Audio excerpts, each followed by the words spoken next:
Create your own experience too. And if you're not, get started. Hi, I'm Lisa, and I work for the federal government. But I'm not here as a representative of the federal government. I'm here to represent you because I want to see more people working for the federal government that look like this beautiful, diversified country that we live in. I want to see more disabled persons, more veterans, more women, more minorities, and most of all, more smart people. So this tutorial has been developed for you. Stay with me, follow along, and let's get to it.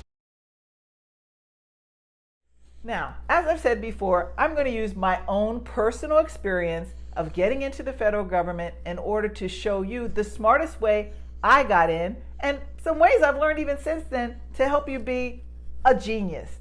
So with that being said, let's talk about work experience and how I obtained a job using work experience that I created for myself. Now, again, as I've said many times before, all roads lead to the Social Security number and all roads lead to the security clearance check. So this has to be validated information because if you've done it, there needs to be ways to validate it. And I just don't mean somebody saying, yeah, they did that. So when I was looking for a job with the federal government, I had a full-time job, but I also owned a property and I rented that property. Now I could have chosen one route to say I was a landlord and I rented out my house. Or I could have chosen the other route, which to say that I was a business owner. Now, take a minute. Am I applying for a job with the federal government to be a landlord? Or would I be applying for a job to work in management? Absolutely. A smart person is going to do what smart people do.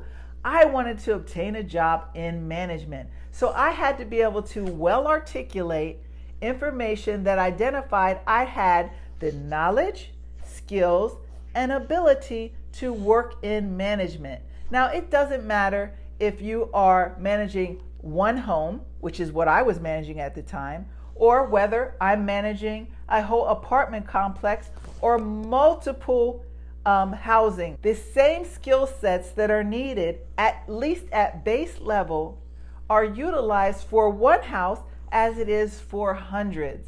So what having one property enabled me to do was to think smartly with regards to what I was. And what I was a business owner. So I used keywords, again, knowledge, skills, and abilities that stated that I was able to manage money, that I had knowledge with regards to the trades of the rental industry and marketing, and I had the skill to negotiate and communicate as well as screen individuals. I'm going to show you a snapshot of what I used on my own personal resume with 5,000 characters, as I've said in a prior lesson, and filling out my job experience. 5,000 characters of professional work as a business owner. Let's take a look.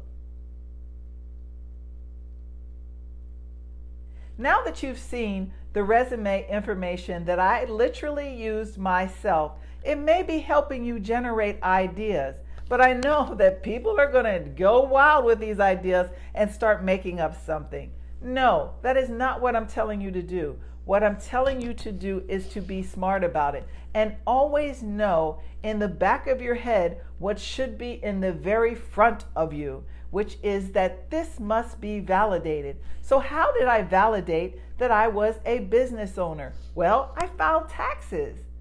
Now, did I have to say that I had an income?